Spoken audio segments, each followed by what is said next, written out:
Saya Abdul Rauf Samani dari Sambung Macan. Mohon pencerahan Bapak Kiai Haji Dr. Imaduddin Usman Al-Bantani. Di lapangan khususnya di wilayah Sragen sangat-sangat masif berkembang qosidah Simduduror, kemudian Rotib Al-Haddad yang notaben beliau diakui sebagai wali. Pertanyaannya, bagaimana cara membatalkan kewalian mereka? Tidak sekumumet lur, saya mantan Asadul Muhibbin, karena secara materi saya diuntungkan dekat dengan Habib, tarif saya ikut naik ya. Kemudian yang kedua, ketika kita memisahkan diri dari mereka nggak bahaya tak buat kita? Maka matur suwun, terima kasih. Assalamualaikum.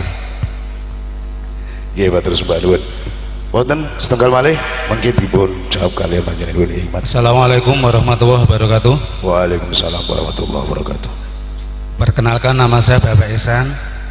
Saya jauh-jauh dari Semarang ini.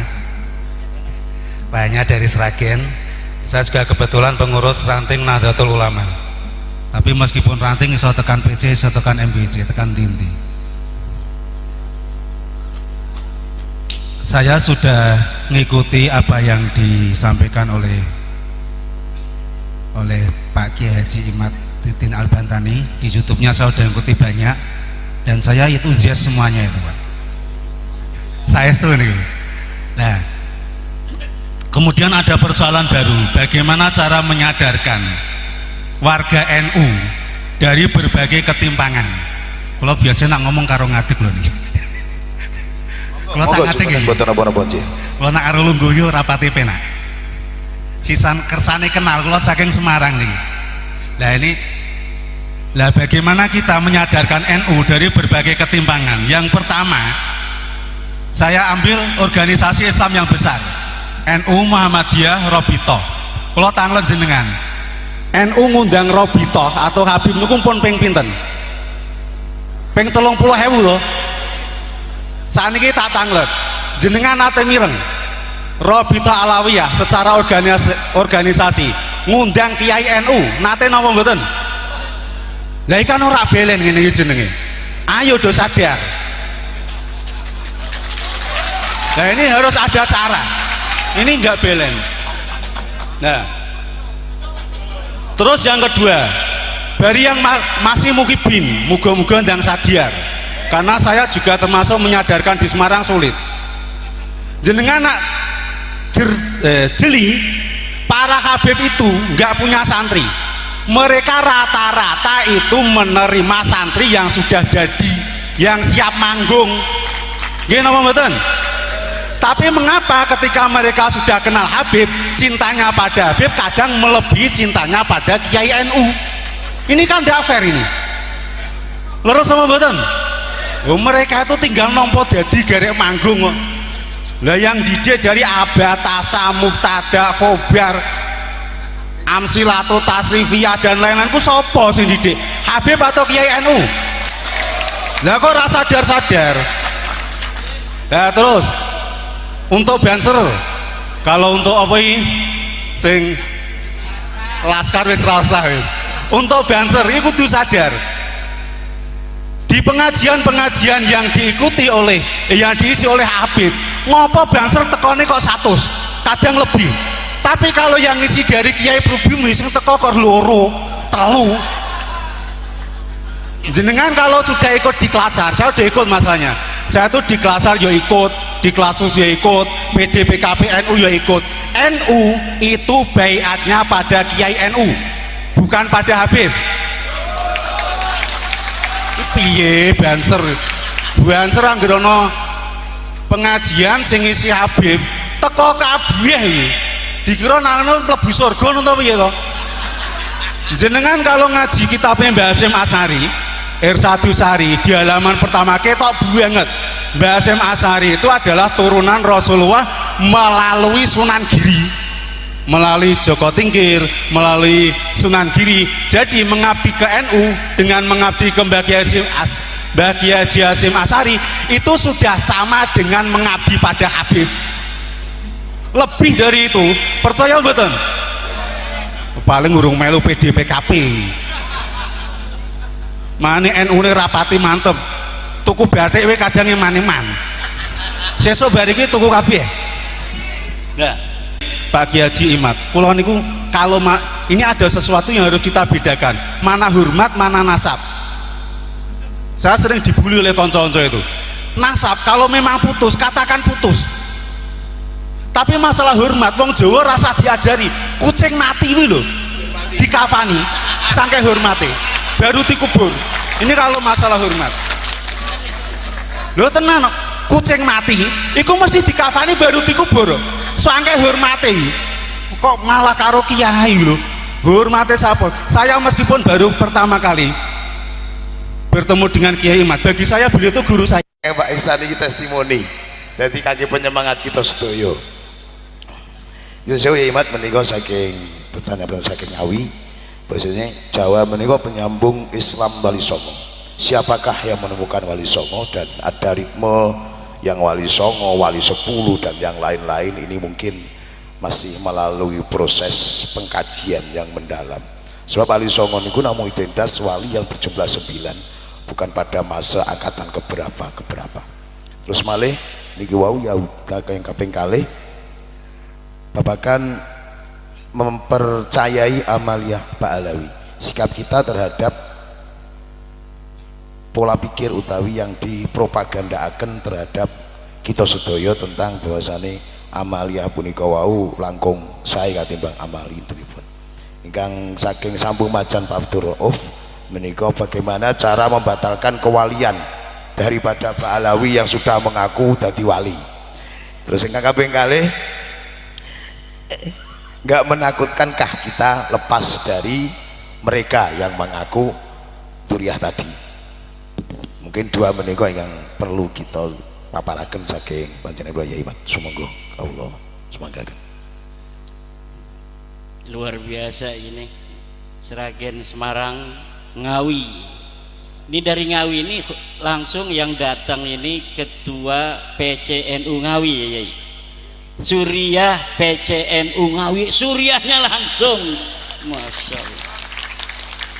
Pimpinan tertinggi NU Kabupaten Ngawi. Pak Yai, masalah Wali Songo itu manuskripnya banyak. Saya ambil satu Wali Songo yang saya sudah tulis, yaitu tentang Sunan Gunung Jati. Ini manuskripnya ditemukan karya Pangeran Arya Cirebon 1720. Ini 1720 itu menyatakan, ini saya tulis dalam bahasa Indonesianya, ini dalam bahasa Jawa. Sunan Gunung Jati lahir di Mekah. Ini tulisan di manuskrip ya, Al-Mukarramah, dengan nama Syarif Hidayatullah tahun 1448. Ibunya bernama Nyai Rara Santang binti Prabu Siliwangi. Nyai Rara Santang pergi haji ke Mekah bersama kakaknya Pangeran Cakrabuana. Selama tinggal di Mekah, ia nyantri di Syekh Bayanullah, adik Sedatuk Kahfi. Sedatuk Kahfi adalah ulama asal Mekah yang menyebarkan Islam di Cirebon. Nyai Rara Santang dan kakaknya berguru kepadanya, dan gurunya tersebut yang memerintahkannya untuk segera menunaikan ibadah haji ke Mekah bersama kakaknya Pangeran Cakrabuana. Di Mekah, Nyai Rara Santang menikah dengan Syarif Abdullah Al-Hashimi yang kemudian setelah menjadi sultan bergelar Sultan Maulana Mahmud Al-Hashimi. Ia menguasai wilayah Bani Ismail di Mesir dan Bani Israel di Palestina. Nyai Rara Santang kemudian mendapat nama baru Syarifah Mudaim dan tinggal di Mesir bersama suami dan anaknya. Jadi tidak ada Yaman-Yamanan itu. Dalam berita yang ditulis oleh orang Cirebon tahun 1700 sendiri, itu Syekh Sunan Gunung Jati Syarif Hidayatullah ada bapaknya orang Mesir, lahirnya di Mekah Al-Mukarramah. Ketika berumur 20 tahun, Syarif Hidayatullah pergi ke Mekah dan nyantri di ulama-ulama Mekah. Setelah itu ia pergi ke Nusantara. Ia mampir di Gujarat, lalu ke kerajaan Samudra Pasai. Di Pasai ia nyantri di Sayyid Maulana Ishak, bapak Sunan Giri. Dari Pasai ia berlayar menuju Banten. Dari Banten kemudian menuju Surabaya. untuk nyantri di Sunan Ampel. Sunan Gunung Jati nyantrinya di Sunan Ampel, setelah nyantri di bapaknya Sunan Giri di Aceh. Setelah beberapa lama barulah ia diperintahkan menemui pamannya di Cirebon untuk menyebarkan agama Islam. Ia membangun pesantren di daerah Gunung Jati, kemudian ia dikenal dengan Sunan Gunung Jati. 3 paragraf di atas adalah kisah Sunan Gunung Jati yang penulis ambil dari manuskrip Carita Purwaka Caruban Nagari dari mulai pupuh 12 sampai 17. Manuskrip Carita Purwaka Caruban Nagari adalah sebuah kitab yang ditulis Pangeran Arya Cirebon tahun 1720. Manuskrip itu tercantum salah satu versi silsilah Sunan Gunung Jati. Nah, silsilah Sunan Gunung Jati sendiri ini sudah ditemukan manuskripnya. Ada manuskrip Bangkalan 1624. Ini yang tertua sementara yang ditemukan di Bangkalan, manuskrip tentang silsilah Sunan Gunung Jati ke Syekh Jumadil Kubro. Kemudian yang kedua manuskrip Tapal Kuda tahun 1650. Kemudian mengatakan juga bahwa Sunan Gunung Jati adalah keturunan Syekh Jumadil Kubro. Kemudian manuskrip Pamekasan tahun 1700, manuskrip Syekh Hasan Muhyi 1787, asal usul Kesultanan Cirebon 1809, tinjauan kritis sejarah Banten 1913. Kemudian ada lagi kemarin dari Pangeran Qodiran, Patih Kesultanan Cirebon, saya mendapatkan stempel-stempel keluarga-keluarga Keraton Kanoman yang distempel oleh kerajaan Belanda. Kemudian setelah negara Indonesia terbentuk oleh negara Indonesia, itu silsilahnya juga ke Musa al-Kadzim. Nah, siapa yang menemukan para wali songo itu? Ya, yang menemukan manuskrip-manuskrip ini. Kita nggak tahu yang menemukan siapa. Kalau saya kan di Sragen ini yang menemukan Kiai Kiai Riyad. Tapi waktu itu saya belum tahu, karena manuskrip yang kita temukan menyebutkan beliau adalah lahir di Mekah Al-Mukarramah.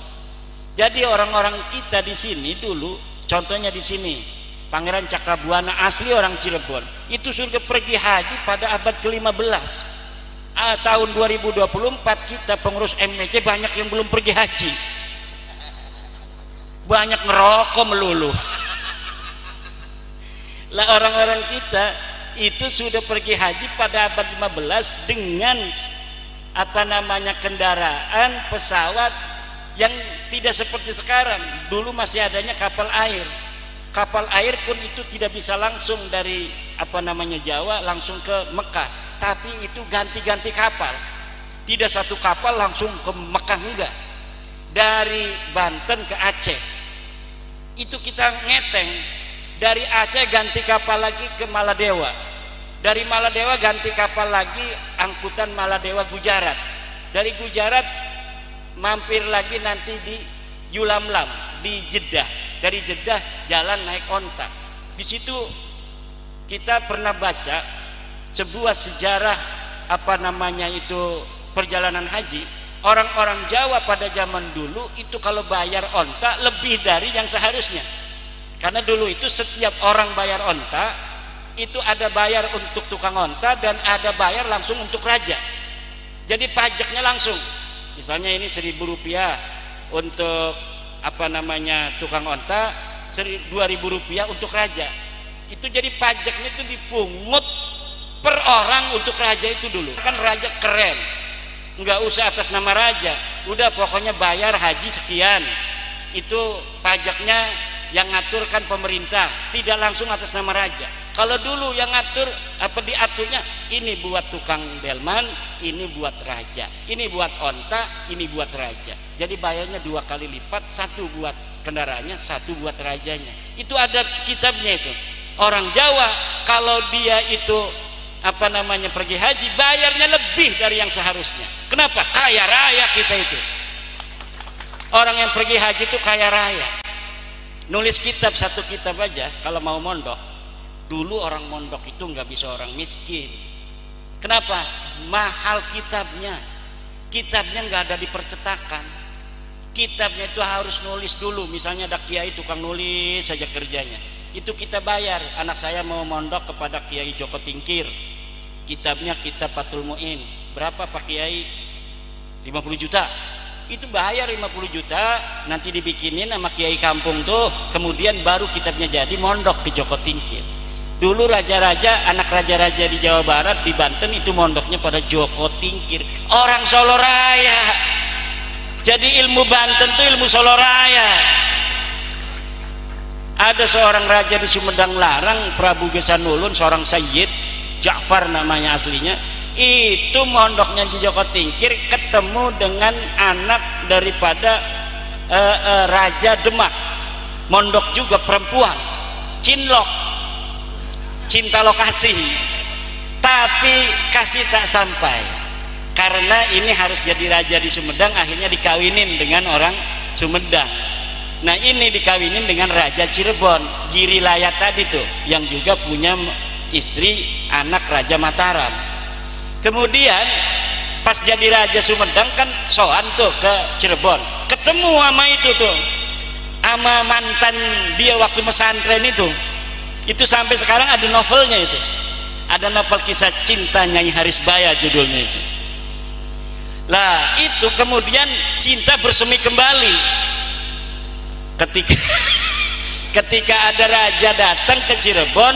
Wah, kamu sekarang jadi istrinya Sultan Girilaya. Sultan Girilaya? Iya katanya. Gimana? Katanya istrinya kebanyakan, saya nggak digilir-gilir katanya. Akhirnya kemudian ama anak buah Prabu Gesan Ulun ini itu diculik. Istrinya itu diculik tuh, istrinya Sultan. Marah Sultan, kurang ajar ini, istri saya diculik ini. Kenapa? Dia nangis katanya, nggak digilir-gilir begitu. Akhirnya kata Sultan, udah saya cerai, tapi nanti kawin ya. Iya dikawin. Apa ininya mas kawinnya? 1 kabupaten Majalengka. 1 kabupaten Majalengka milik Sumedang kemudian diberikan kepada Cirebon. Itu kisah, wallahu alam benar tidaknya, tetapi tulisannya ada begitu, ditulis dalam manuskrip kisah mondoknya orang-orang Jawa Barat ke Solo Raya ini. Jadi kalau sekarang saya ngajar ini, ilmunya Solo Raya dibawa lagi ke Solo Raya. Kenapa? Karena Gesanulun riwayatnya kakek saya.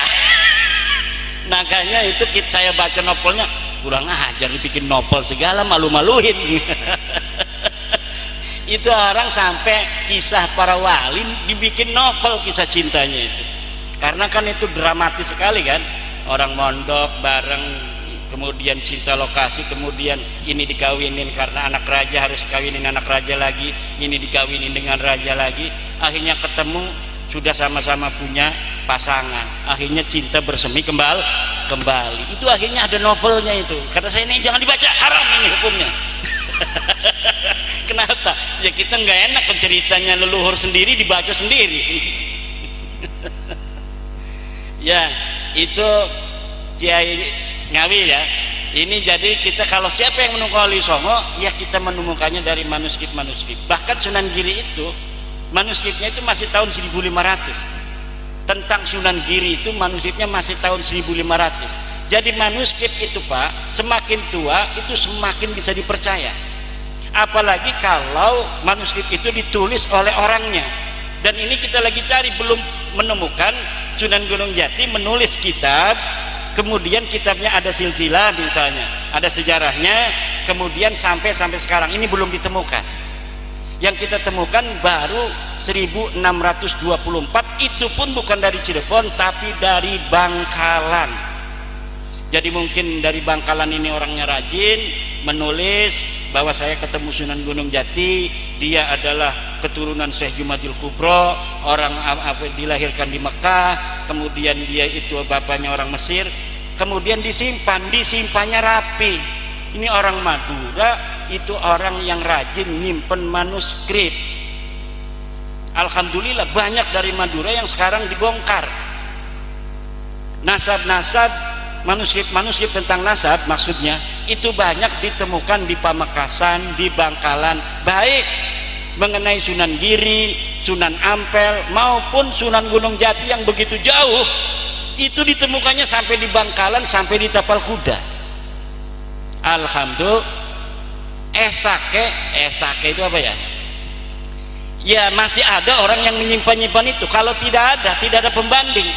Tahun 1984 Baklawi mengklaim Sunan Gunung Jati itu adalah Baklawi. Itu tahun baru 1984. Dia nulis kitab namanya Samsul Dohiro, yang nulis namanya Alwi bin Tohir, mensarahi menghamisi Muhammadiyah apa Ali bin Tohir menghamisi kitab Samsul Dohiro karangan orang Yaman. Dikasih footnote, di footnote itu disebutkan seluruh wali songo keturunan Ba'alwi. Tahun berapa? 1984, baru beberapa puluh tahun yang lalu. Sebelumnya seperti kita lihat dalam manuskrip Bangkalan 1624, dia Syekh Jumadil Kubro. Syekh Jumadil Kubro itu siapa? Musa Al-Kadzim. Kalau Sunan Ngampel Sunan Giri itu ke Al-Jailani, turunan Syekh Abdul Qadir Al-Jailani. Kenapa orang Indonesia ini kebanyakan baca manaqib Syekh Abdul Qadir Jailani dari dulu? Kenapa hadaratnya wa ila hadrati sultanil auliya Syekh Abdul Qadir Jailani? Karena banyak dari orang Indonesia ini keturunan Syekh Abdul Qadir Jailani.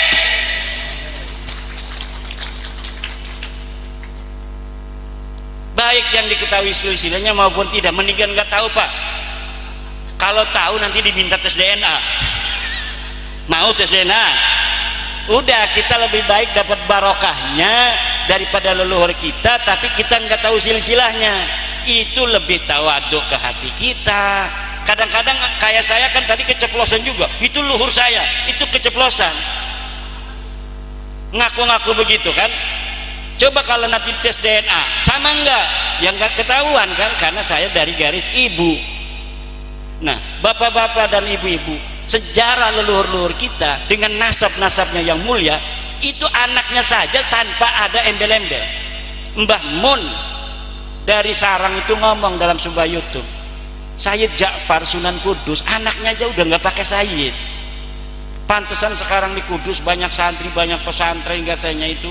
Bisa jadi itu semuanya masih keturunan daripada Syekh Ja'far Shadiq Sunan Kudus.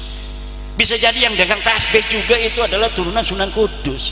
Tapi tidak ada yang mengkapitalisasi nasab. Hei, beli tasbih ke saya cucu Sunan Kudus, cucu Rasulullah. Kalau tidak beli di saya, beli ke yang lain, tidak dapat syafaat. Nggak diterima doanya kalau berdoa di makam masjid saya Sunan Kudus. Nggak ada yang begitu. Bahkan kalau ada yang ketahuan, kiai ketahuan, kiai katanya masih ada yang ngomong ponakan kiai katanya kiai turunan Syekh Anu ya, itu biasanya malu dia, gelombang katanya pura-pura blow on. Kenapa? Saking malunya ketahuan bahwa dia keturunan orang besar, keturunan orang soleh, sementara dia walaupun disebut kiai oleh orang lain kelihatan soleh, tapi para kiai melihat dirinya itu sama aja orang bermaksiat. Kenapa? Karena maksiatnya kiai dengan kita beda. Kalau kita melototin cewek itu maksiat. Kalau kiai gretek hatinya. Ada orang yang adan, kok adanya kurang bagus, itu sudah merasa dosa gede dia. Kalau kita ngeliatin cewek yang pakainya pakai rok mini baru, astagfirullahaladzim. Tapi astagfirullah ngeliat lagi ngeliat itu di HP, ngeliat komus, ada bahasa Arab nggak ketahuan maknanya, ngeliatnya di HP ada komus sekarang, komus bahasa Arab, tapi ada iklannya kadang cewek lah, itu nggak nerusin nyari komus, dia ngeliatin ceweknya aja yang lama. Astagfirullahaladzim, baru tuh udah lama tuh astagfirullah. Kalau kiai-kiai beda tingkatan, dia merasa dosa dengan kita itu beda, makanya dia merasa dirinya nggak pantas disebut keturunan orang-orang saleh. Makanya mereka banyak yang menyembunyikan keturunan orang saleh, kecuali pejabat mau nyalon dewan, biasanya itu diguna-gunakan. Saya masih turunan Joko Tingkir. Kalau dia mau nyalon DPR, mudah-mudahan aja ada mukhibinnya Joko Tingkir. Nah itu biasanya begitu. Gus Dur itu turunan daripada Rasulullah. nasabnya itu terverifikasi, seluruh keluarga dari Sunan Ampel, Sunan Giri, dari Joko Tingkir, semuanya iktiraf dengan. Tapi beliau kan kalau ngomong nasab bercanda-canda aja, tidak serius. Kenapa? Karena dalam ajaran Wali Songo nasab itu tidak penting. Yang penting itu ketakwaan. Orang bertakwa itu orang yang mulia, orang yang berilmu itu orang yang tinggi pangkatnya. Kalau ente ingin jadi mulia, bertakwalah. Kalau ente ingin tinggi pangkatnya, berilmulah. Itulah ajaran Wali Songo. Yang kedua, apa tuh? Mempercayai amaliyah Ba'alawi. Sikap kita bagaimana terhadap mindset yang dipropagandakan bahwasanya amalan beliau itu lebih utama ketimbang amalan-amalan para Wali Songo dan muassis Ahlussunnah wal Jamaah sendiri. Ya kalau Wali Songo kan nasabnya jelas, silsilahnya jelas, gurunya jelas. Kalau mereka kan gurunya yang nggak jelas. Silsilah Alawiyah itu katanya dari ayah ke bapak, ke kakek terus sampai Nabi Muhammad. Diverifikasi yang nasabnya aja yang 3 orang nggak ada, yang 1 orang masih bayi bapaknya udah meninggal, ya berarti nggak nyambung. Lah kalau Wali Songo itu dari guru ke guru, kadang bukan ayahnya, dari guru ini guru ini guru ini, nyambung semuanya, terverifikasi, nama-namanya semuanya para ulama. Nah kalau dilihat dari situ, maka amalan-amalan Wali Songo dari silsilah nasab sanad ilmu dari Wali Songo itu lebih utama dari silsilah sanad ilmunya Ba'lawi. Tadi dari Semarang Gus Ihsan, ya Habib punya murid enggak?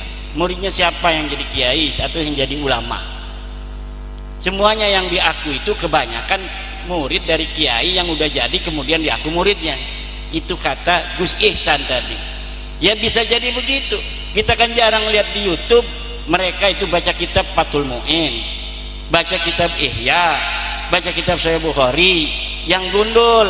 Kalau yang ada mereknya, sakelnya semua bisa kan, banyak yang bisa. Yang gundul, yang cetakannya cetakan Toha Putra Semarang, yang zaman dulu yang nggak ada titik koma itu. Baca coba, itu mahasiswa Mesir aja S2 belum tentu bisa itu baca kitabnya ala santri Lirboyo, ala santri Ploso, ala santri-santri Salafiyah di Indonesia. Kenapa? Santri di Indonesia bukan hanya bisa membaca, tapi faham akan ilmu balaghahnya, paham akan ilmu badiknya, paham akan ilmu ma'aninya, paham akan apa namanya itu faidah, ada sin faidah, ada hamzah apa, gimana maknanya, konsekuensinya apa. Itu kiai-kiai kita dalam memahami agama begitu universal, begitu komprehensif, dan dapat diandalkan untuk bisa menjaga agama Islam tetap murni ila yaumil qiyamah. Jadi betul, saya setuju dengan Gus Ihsan tadi itu. Banyak yang penceramah baca selawat aja jadi ulama besar. Kalau dari Balwi, betul nggak? Kiai-kiai kita, santri-santri kita udah tamat Fathul Mu'in, baca kitabnya hebat, yang nggak dianggap apa-apa, kalah sama tukang selawatan. Tukang selawatan pakai udang-udang kayak saya aja udah kayak jadi ulama.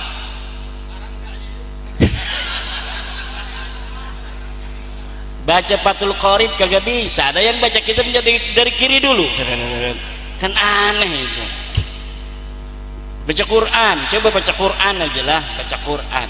Ada enggak misalnya dibaca Quran seperti santri-santri? Wa nunazzilu minal Qur'ani ma huwa shifaa'un wa rahmatun lil mu'minin wa la yazidu adh-dhalimina illa khasara. Misalnya kayak kiai-kiai kita kan kalau baca buku Quran begitu. Pernah nggak dengar mereka itu ngegeriang-geriang ngaji Qurannya? Enggak, kalau nada Quran itu kalau masuk ke hati beda, bos. Ya kan? cara baca Quran kalau sholat. Coba ada yang siaran langsung tuh, Habib yang siaran langsung, dengerin cara nada Qurannya bagaimana. Itu mirip dengan Quran apa yang begitu nadanya. Saya nggak ngomong ya, tapi dengerin, perhatikan. Ada siaran langsung seorang Habib yang baca Fatihah dan baca Quran. Dengerin gaya baca begitu sebenarnya gaya apa? Bukan.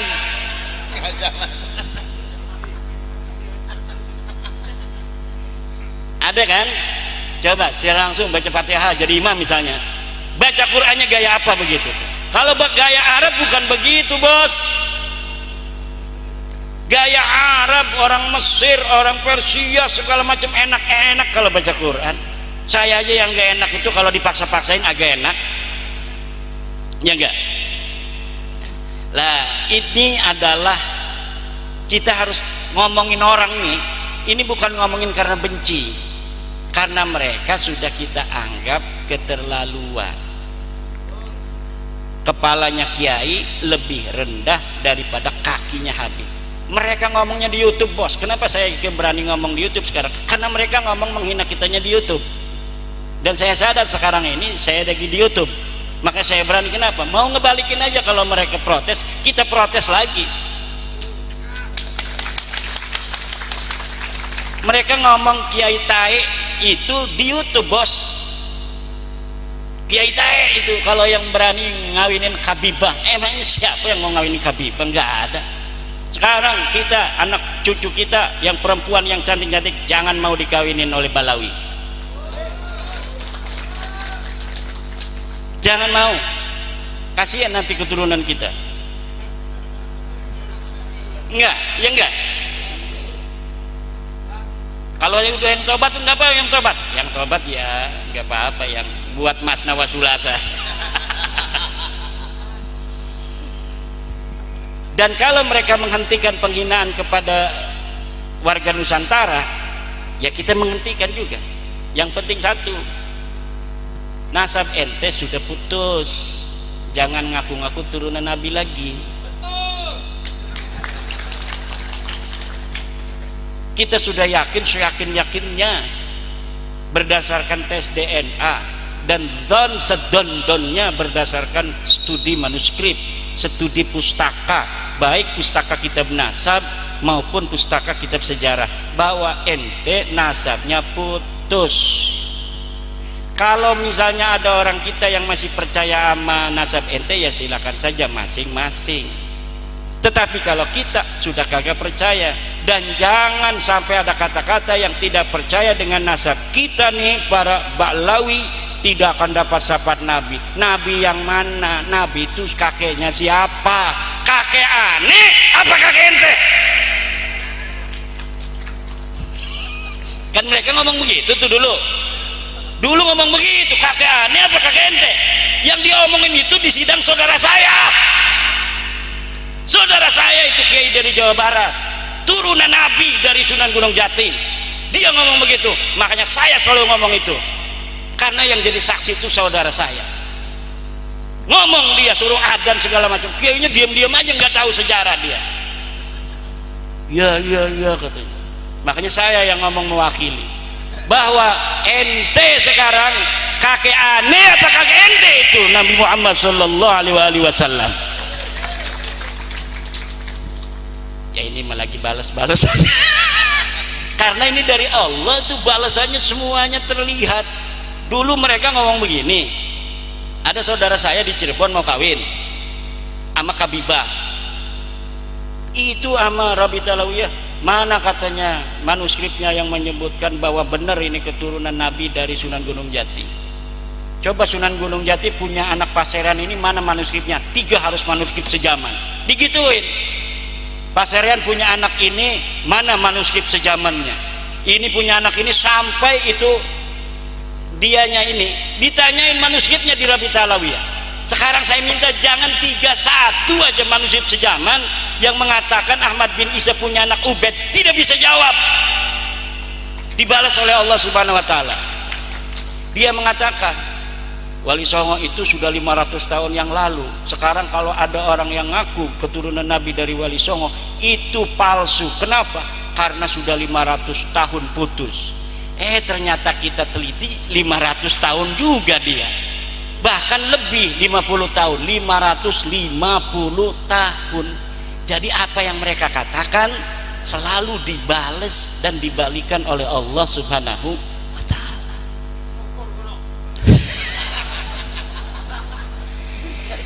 Ini saya juga aneh ini. Coba bapak-bapak, kalau bapak-bapak sudah merdeka hatinya ya, merdeka serak saja, itu luar biasa. Allahumma sholli ala sayyidina Muhammad. Tapi kalau yang belum merdeka ini punya ngedengerin saya, pengennya nonjok aja. Tapi insya Allah kita karena tujuannya baik, kita bukan benci sama mereka loh, kita benci kepada apa yang telah mereka ucapkan di YouTube itu. Kita benci pengakuan mereka yang sudah terbukti palsu, kemudian mereka tidak mau menerima. Itu saja. Kalau mereka mau menerima, oke, wahai seluruh masyarakat Sragen, saya minta maaf kalau ada kesalahan, dan saya sekarang tidak lagi mengaku turunan Nabi. Tolong saya undang untuk selawatan di Mambaut Thayyibah. Diundang dapat. Udah mau juga. Udah nggak ngaku lagi Kiai Riyad. Udah nggak ngaku lagi turun Nabi. Betul. Waduh, lebih gawat dari saya ini. Terus dari Yai siapa? Dari Sabu Macan, Pak Abdul Rauf. Ini sambil guyonan aja. Iya, membatalkan kewalian yang diakui oleh Pak Alawi itu sendiri. Masya Allah. Caranya bagaimana ya? Terus emang tadinya sahih dia jadi wali, dibatalin segala itu. Wali itu kata para ulama-ulama, laulal ulama wa auliya makanatil auliya. Kalaulah ulama-ulama itu bukanlah waliullah, maka tidak ada waliullah. Bukan ulama ya, ibaratnya pakai laulal fuqaha'u auliya'an lillahi makanatil auliya. Kalaulah para ahli fikih yang ngaji Fathul Mu'in, Fathul Qarib itu bukan para wali, maka tidak ada para wali. Nah sekarang ini kan para wali itu yang macam-macam, gila-gila begini wali gitu. Yang rambutnya gondrong-gondrong dikit, bukan kayak KSP, bukan. Yang gondrong-gondrong aneh-aneh wali. Padahal wali itu Kiai Riyad itu waliullah. Dari mana taunya? Dari santrinya yang ngaji kepada dia. Karena wali itu adalah ulama yang ngajarin ilmu. Cuma ini apa namanya, definisi wali itu bergeser. Kenapa bergeser? Kita bukan hanya dipengaruhi oleh ajaran Islam, tapi juga ajaran-ajaran non-Islam. Karena tradisi yang semacam wali-wali ini juga ada di agama-agama lain. Para pendeta-pendeta segala macam itu ada di agama lain sebelumnya yang diwakili orang suci. Coba orang gila di India itu, yang beragama Hindu India itu, kalau ada orang gila diem aja begini, disembah langsung.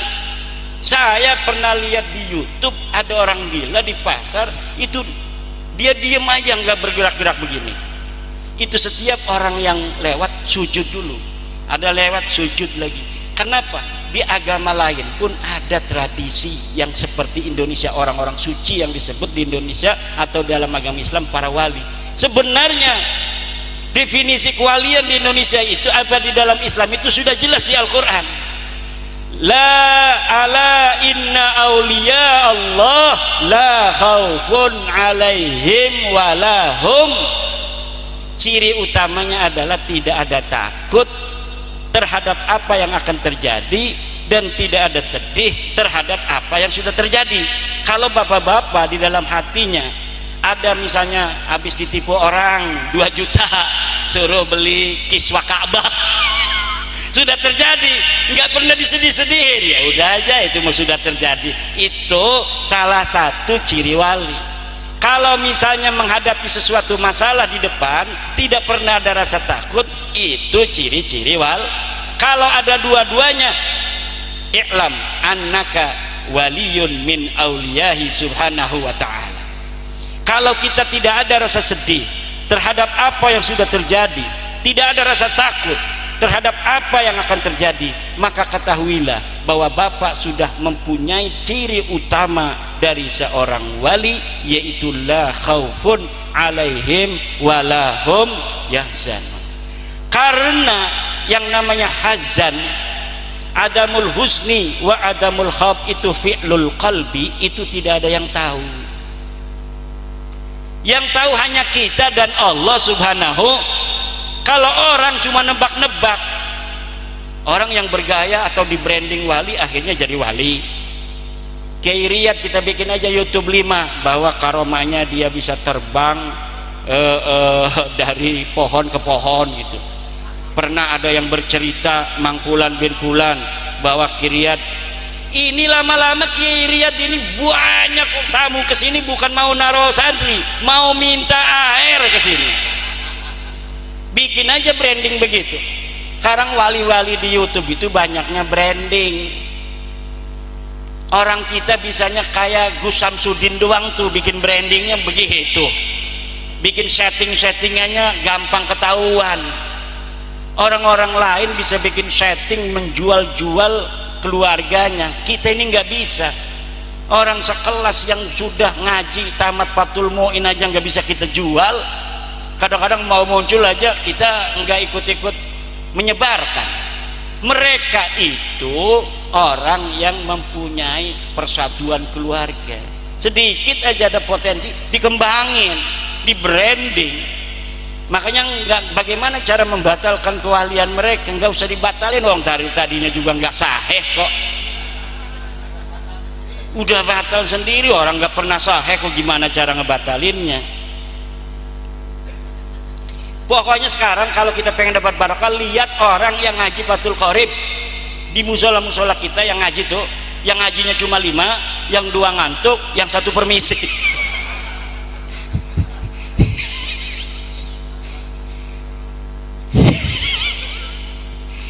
Bacanya Fathul Qorib, gak ada yang bawa Fathul Qorib. Lah itu wali Allah yang akan membawa abadinya agama ila yaumil qiyamah. Walaupun dia nggak punya santri, ngajarin bapak-bapak begitu manfaat untuk ibadahnya bapak-bapak. Kalau yang ngajarin santri itu luar biasa Pak, karena capek ngajarin santri ngasih amplop kagak. Kalau kita pengajian bapak-bapak begini, apalagi majelis sholawat, kan orangnya kaya-kaya, udah ada yang dagang bakso, ada yang dagang jamu, dia amplop banyak. Makanya orang lebih seneng jadi majelis sholawat daripada ngurusin pesantren, karena pesantren itu paling setahun sekali baru inget itu bapaknya, gimana? Tapi kalau yang ngaji itu bapak-bapak begini nih, misalnya acara bulanan lah, acara wakian segala macam, itu kan kalau ada rizki bapak itu ada aja yang dapat rizki, orang udah banyak mah itu ngasih kepada gurunya. Makanya orang yang ngajarin santri pangkatnya di sisi Allah lebih besar. Kenapa? Karena capek. Yang kedua, mereka adalah calon pewaris para nabi yang akan melanggengkan ajaran Allah, ajaran Rasul ila yaumil qiyamah. Ada orang itu yang maunya hanya enak-enaknya saja, nyari jamaah. Ya, kalau ngajarin santri kagak mau, capek. Kalau nyari jamaah kemana-mana enak. Saya ini orang yang tidak suka pergi dari pesantren sebenarnya. 2018 saya sudah tidak mau lagi diundang-undang. Di kampung saja paling menantu yang ngewakilin riung-riungan itu. Saya fokus ngajar santri. Tapi 2023 ini terpaksa, karena kita membuka tentang nasab ba'alu yang putus, orang-orang mau dengar langsung, saya rela, karena saya anggap ini pun manfaat buat agama Allah.